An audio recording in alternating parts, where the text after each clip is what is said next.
Përshëndetje miq, uroj të jeni mirë dhe mirë se erdhët në kanalin tim. Për ju që më dëgjoni për herë të parë, unë jam Andalina nga sofra ime. Kjo që po shihni në video është një picë pas 1 gram miell dhe pas 1 gram maja. Është plot me proteina, e shëndetshme dhe përgatitet shumë lehtë. Qëndroni me mua ta përgatisim bashk. Do na nevojitet një gotë me thjerrza të kuqe, të cilat do t'i lëm në ujë për disa orë derisa të zbuten. Për kohën e qëndrimit në ujë varet nga lloji i thjerrzave, por për shpejtim mund t'i vendosni që në darkë dhe në mëngjes i keni gati. Pasi janë zbutur mirë, do t'i vendosim në një tjetër enë, të gjitha të kulluara, pra nuk duhet të ketë ujë. Do vazhdoj me 2 lugë gjelle kos, do vazhdojmë me 1 lugë çaji të vogël me krip, jo më shumë se kaq, pasi do bëjmë edhe mbushjen, piper të zi dhe hudhër pluhur. Nëse nuk e preferoni piperin e zi, mund ta zëvendësoni me rigon, me majdanos të thatë, pra çdo lloj erëze që ju preferoni. 2 lugë gjelle vaj ulliri dhe 1 maj luge me pluhur fryrës. Masën të gjithë do ta frulojmë kështu si shihni në video. Nëse nuk ju gjendet një blender i tillë, mund ta fruloni në mikser ose çfarëdo lloj blenderi që ju keni në shtëpi.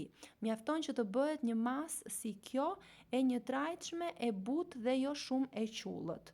Pasi masën e kemi gati, do ta vendosim në tavën e pjekjes, ku poshtë duhet patjetër letër pjekje, pasi ndryshe do t'ju ngjisë. Do ta hapim shumë mirë me ndihmën e një luge, mund t'i jepni formën sipas dëshirës. Unë i thash formën rrumbullake, pasi ashtu doja që ta përgatisja.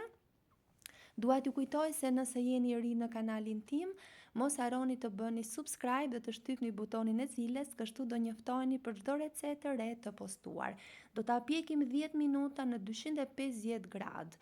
Më pas do ta heqim nga furra dhe do bëjmë mbushjen. Për mbushjen mund të zgjidhni çfarë të keni dëshirë, pra sipas shijeve tuaja. Unë fillimisht i kam vënë salcë, të cilën e kam përgatitur vetë me erëza, mund të vendosni edhe salcë të gatshme. Unë salcën e kam përgatitur me krip, me pakës mjalt, rigon, piper dhe pak hudhër pluhur. Nëse e keni të gatshme, për më shpejt mund të vendosni salcë të gatshme.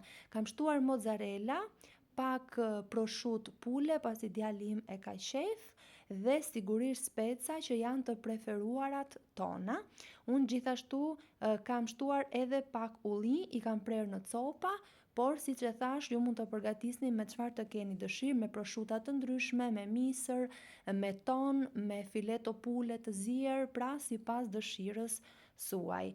Nuk dua të harroj pa thënë se është kënaqësi për mua gjithmonë të mësoj se nga cili vend i Shqipërisë apo i botës më ndiqni. Nëse keni dëshirë, mund të ma shkruani në koment. Do vazhdojmë pjekjen edhe për 5-6 minuta në 250 gradë. Mos harroni pjekja gjithmonë në varësi të sobës që keni. Nuk e keni iden se sa e shijshme është, përveç se e shëndetshme. Unë ju sugjeroj ta provoni, pasi jam e bindur që do bëhet e preferuara juaj. Nëse ju pëlqeu kjo video, mos harroni të bëni like dhe të lini përshtypje në koment. Faleminderit.